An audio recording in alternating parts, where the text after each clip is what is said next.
బీసీలకు 42% రిజర్వేషన్లపైన ఒక ప్రత్యేక జీవో ఇచ్చే అవకాశం ఉందట. నెల రోజుల్లోనే ఖరారు చేయాలంటే ఇదొక్కటే దారి.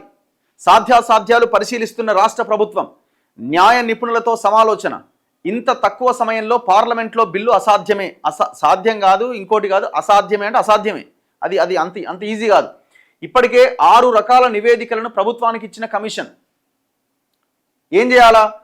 స్థానిక సంస్థల ఎన్నికల్లో రిజర్వేషన్ల ఖరారుపై ఎలా ముందుకెళ్లాలి అన్న విషయంలో సర్కార్ మల్లగుల్లాలు పడుతోంది. నెల రోజుల్లోనే రిజర్వేషన్లు ఖరారు చేసి రాష్ట్ర ఎన్నికల సంఘానికి తెలియజేయాలని హైకోర్టు ఆదేశించింది.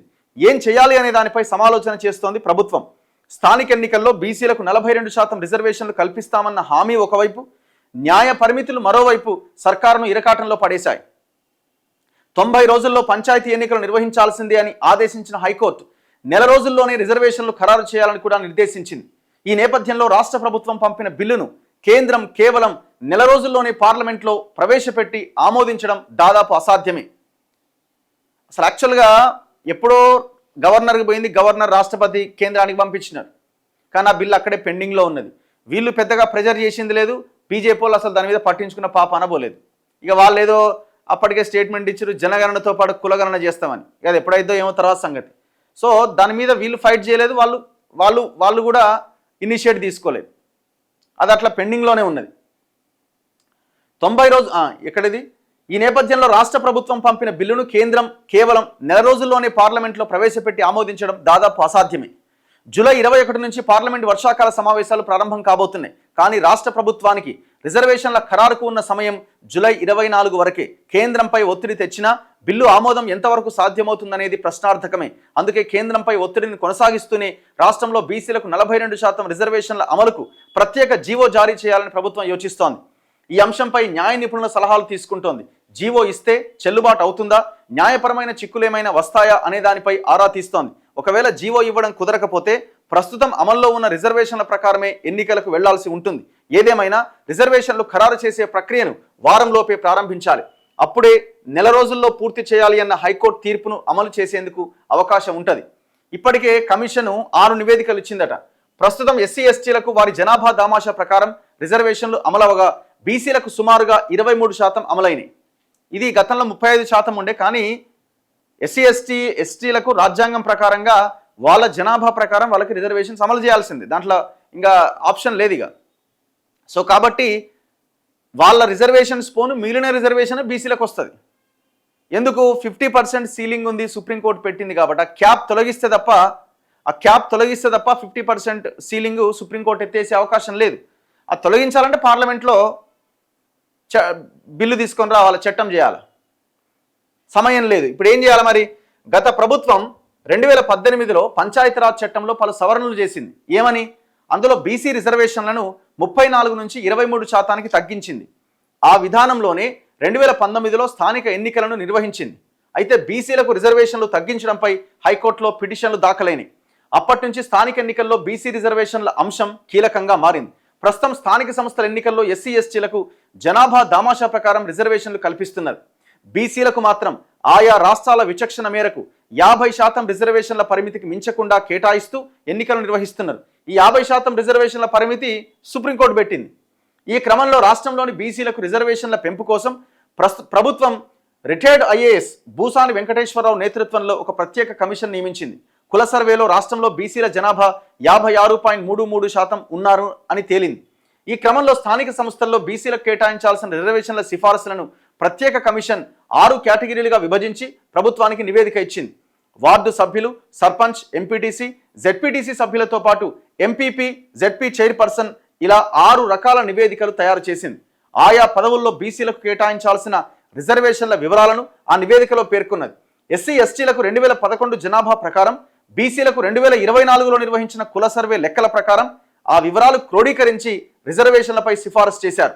ప్రత్యేక కమిషన్ నివేదిక సుప్రీంకోర్టు సూచించిన TTT నిబంధనలకు లోబడే ఉన్నది. ఒకవైపు రిజర్వేషన్లు 50% మించకూడదన్న సుప్రీం తీర్పు, మరోవైపు సెప్టెంబర్ 30 లోపుగా స్థానిక ఎన్నికలు ముగించాలన్న హైకోర్టు తీర్పు నేపథ్యంలో ప్రభుత్వ నిర్ణయంపై సర్వత్రా ఉత్కంఠ నెలకొంది. ఇప్పుడు ఏం చేస్తారన్నది చాలా కీలకంగా మారింది. ఇప్పుడు ఒకవేళ చేయకపోతే బీసీల నుంచి తిరుగుబాటు తప్పదు. చేస్తే ఏమవుతుందని ఆలోచిస్తున్నారు. ఫస్ట్ అయితే చేయాలి కదా. మీరు జీవో ఇస్తారా, ఇంకోటి చేస్తారో, ఎవరైనా కోర్టుకి వెళ్తే తర్వాత సంగతి తర్వాత. ఫస్ట్ అయితే ఇంప్లిమెంట్ చేసే ప్రయత్నం చేయండి.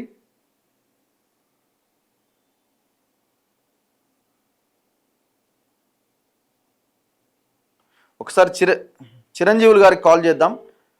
Telangana BC intellectual forum. Hello sir, good morning sir. మీరు లైవ్లో ఉన్నారు సార్. మీరు లైవ్లో ఉన్నారు సార్. ఈ బీసీ రిజర్వేషన్స్ అంశము నిన్న సర్పంచ్ ఎలక్షన్స్ 90 డేస్లో కంప్లీట్ చేసి రిజల్ట్ కూడా ఇచ్చేయాలి అని నిన్న హైకోర్టు ఆదేశించడం, ఇవన్నీ చూసిన తర్వాత ఈ రిజర్వేషన్ 42% ఇవ్వడానికి రాష్ట్ర ప్రభుత్వానికి అవకాశం ఉన్నదని మీకు అనిపిస్తున్నదా? ఈ సుప్రీంకోర్టు 50% క్యాప్ ఇవన్నీ ఉన్నాయి కదా మన ముందు. ఇప్పుడు అనుకుంటే రాష్ట్ర ప్రభుత్వం కంటే ఇది కేంద్ర ప్రభుత్వంలోనే ఇప్పుడు ఎక్కువగా ఉంది. ఓకే, ఎందుకంటే ఈ బాధ్యత అనేది ఇప్పుడు కేంద్ర ప్రభుత్వం కోర్టులో ఉంది. ఇప్పుడు కేంద్ర ప్రభుత్వం అనుకుంటే 10% ఈడబ్ల్యూఎస్ రిజర్వేషన్ 10 రోజుల్లో కంప్లీట్ చేసింది. సో మరి దీనికి చేయడానికి వాళ్ళకి అభ్యంతరమే ఉండదు. కేవలం వారం రోజులలో వాళ్ళకి అసలు బేసిక్ గానే అంత ఇష్టం ఉన్నది అని కూడా అనిపిస్తలేదు కదా సార్? అది 100% కరెక్ట్. ఇప్పుడు అందుకనే కదా ఇప్పుడు ఇద్దరు అంతే. రాష్ట్ర ప్రభుత్వం కూడా ఏంటంటే తన పని ఏదో మేము బిల్ పాస్ చేసేసినాం, ఇక మా పని అయిపోయిందని చేతులు దులుపుకొని కూర్చున్నారు. ఇక్కడ కనీసం ఇక్కడ అఖిలపక్షాన్ని పెట్టి అఖిలపక్షంతో మాట్లాడి ప్రధానమంత్రి అపాయింట్మెంట్ అడిగి అక్కడికి తీసుకెళ్లి వారితో మాట్లాడడం ఒక ఎత్తు. సరే, ప్రధానమంత్రి అపాయింట్మెంట్ ఇస్తలే అంటే మరి నువ్వు 10 సార్లు కలిసినావు ఈ మధ్య కాలంలో బిల్లు పోయిన తర్వాత. ఎప్పుడన్నా బీసీ బిల్లు గురించి మీరు మాట్లాడారా? ఏం మాట్లాడలేదు. కనీసం ఇక్కడైనా అఖిలపక్షాన్ని పిలిచి మాట్లాడి మనం ఒకసారి వెళ్దాము, ప్రధానమంత్రి అపాయింట్మెంట్ చేయకపోతే అక్కడ ధర్నా కూర్చోండి. జయలలిత గారు ఏం చేసినారు, చెన్నై నుంచి వెళ్ళేటప్పుడు నేను మళ్ళీ బిల్లు పాస్ అయితేనే చెన్నైలో అడుగు పెడతానని చెప్పేసి మళ్ళీ చెన్నైకి రానని చెప్పి వెళ్ళిపోయింది. అక్కడే కూర్చొని బిల్ పాస్ చేసుకొని వచ్చింది. యాక్ట్ 9వ షెడ్యూల్లో పెట్టారు. సో ఇప్పుడు ఈయన దగ్గర చిత్తశుద్ధి లేదు. ఏదో మేము బీసీ సంఘాలు అడుగుతున్నాయి కాబట్టి కంటి తుడుపుగా వాళ్ళ కామారెడ్డి డిక్లరేషన్ అమలు చేసినాం అనే దాని మీద ఇప్పుడు వీళ్ళు కూడా బిల్లు పంపిన తర్వాత ఫైట్ ఏది అసలు? ఆల్ పార్టీ మీటింగ్ లేదు, ఒక ధర్నా లేదు, లేకపోతే రిక్వెస్ట్ లేదు. ఇప్పుడు వీళ్ళ దగ్గర చిత్తశుద్ధి లేదు, వీళ్ళ దగ్గర లేదు. వాళ్ళైతే మొత్తం గాలికి వదిలేసారు. సో ఇప్పుడు ఇట్లాంటి పరిస్థితుల్లో ఇది 42% జరుగుతుందా అంటే మరి మనం అంటే ఇప్పుడు ఒక అంశం ఏంటంటే ప్రత్యేకంగా ఒక జీవో ఇచ్చి అమలు చేయడానికి ప్రయత్నం చేసే అవకాశం ఉందని. Is it possible sir? మళ్ళీ ఎవరైనా కోర్టుకు వెళ్ళొచ్చు? ప్రత్యేకంగా జీవో ఇచ్చి వీళ్ళు వెళ్తే ఖచ్చితంగా కోర్టుకు వెళ్తారు. కోర్టు కూడా ఇంటర్ఫియర్ అవుతుంది. వీళ్ళు అనుకోవచ్చు ఏంటంటే ఒకసారి ఎలక్షన్ ప్రాసెస్ స్టార్ట్ అయిన తర్వాత కోర్టు ఇంటర్ఫియర్ కావచ్చు అని అనుకోవచ్చు, కానీ అదేం లేదు. అది కూడా ఇంటర్ఫియర్ అయ్యే అవకాశాలు ఉన్నాయి. గతంలో కూడా కొన్ని ఉదంతాలు ఉన్నాయి. ఎప్పుడైతే బేసిక్ ప్రిన్సిపల్స్ మీద వైలేషన్ ఉంటుందో అప్పుడు 100% కోర్టులు కూడా ఇంటర్వ్యూన్ అవుతాయి. మామూలు ఇష్యూస్ మీద కావు, కానీ దీనిపైన ఇంటర్వ్యూన్ అయ్యే అవకాశం ఉంటుంది. సో గతంలో కూడా ఏమైంది, 2018లో పంచాయతీరాజ్ యాక్ట్ మన అప్పుడున్న గవర్నమెంట్ చేసింది. చేసినప్పుడు సెక్షన్ 9లో వాళ్ళు 34% బీసీలకు రిజర్వేషన్ ఇచ్చారు. ఇచ్చేసి ఆ తర్వాత ఒక జియో ఇచ్చారు 396 అని. ఇస్తే అప్పుడు ఏమైంది, కొంతమంది కోర్టుకు వెళ్తే కోర్టు ఏం చెప్పింది, మీరు 50% సీలింగ్ దాటుతున్నారు, 34% బీసీలకు ఇస్తే ఎస్సీ ఎస్టీలకు కలిపితే 28% అవుతుంది. 34 28 అనే వరకు అది సుమారు 62%. మనం మళ్ళీ ఒక ఇంటర్వ్యూలో కలుసుకుందాం sir. Thank you. Right. So ఇది తెలంగాణ ఇంటలెక్చువల్ ఫోరం కన్వీనర్ చిరంజీవులు గారు చెప్తున్నది. ఇప్పుడు ప్రభుత్వం జీవో ఇస్తే ఎవరైనా కోర్టుకు వెళ్తే ఆగుతుందా ఆగదా అంటే ఆగొచ్చు. గవర్నమెంట్ ఏమనుకోవచ్చు, కొంతమంది ఏమంటున్నారంటే ఇప్పుడు ఎలక్షన్ ప్రాసెస్ స్టార్ట్ అయిన తర్వాత కోర్టులు కూడా పెద్దగా మాట్లాడకపోవచ్చు. ఇప్పుడైతే అయిపోయింది కదా, ఇప్పటికే చాలా ఆలస్యం జరిగిందని కోర్టు కూడా పట్టించుకోకపోవచ్చు అన్నది ఒకటి. పట్టించుకోవచ్చు కూడా. సరే, ఇప్పుడు ఆప్షన్ ఏమున్నది? పార్లమెంట్లో చట్టము బిల్లు తీసుకురావడమే, అసలు దానికి మించింది లేదు ఇంకా. మరి ఈడబ్ల్యూఎస్ రిజర్వేషన్స్ 10% అగ్రవర్ణాల్లో ఉన్న పేదలకు అని చెప్పి మీరు ఏదో తీసుకొచ్చారో అది ఇంప్లిమెంటేషన్ చాలా దారుణంగా జరుగుతున్నది. దానివల్ల బీసీలు తీవ్రంగా నష్టపోతున్నారు.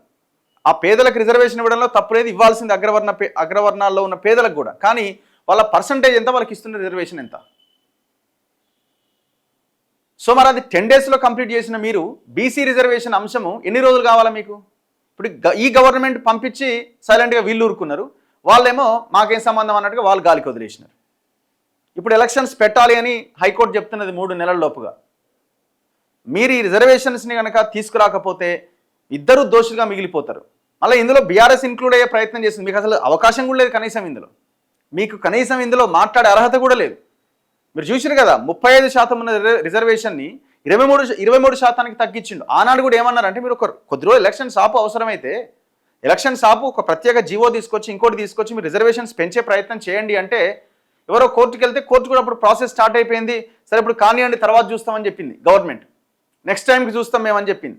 అంత దుర్మార్గంగా 23%కి తగ్గించిండు కేసీఆర్. అది కొన్ని గ్రామాల్లో 18% అమలైంది. సో ఏ పార్టీకి కూడా బీసీల పట్ల చిత్తశుద్ధి లేకుండా పోయింది. పొద్దున లేస్తే బీసీ ప్రధాని అని వాళ్ళు చెప్పుకుంటారు, పొద్దున లేస్తే వీళ్ళు మేమేదో బీసీలకు చేసినామని వీళ్ళు చెప్పుకుంటారు. ఎవరికి చిత్తశుద్ధి లేకుండా పోయింది. ఇప్పుడు ఏదేమైనా మీరంతా ఒకవేళ కనుక దీన్ని అమలు చేయకపోతే పబ్లిక్లో బీసీ సమాజంలో మీరంతా దోషులుగా నిలబడతారు. జాగ్రత్త.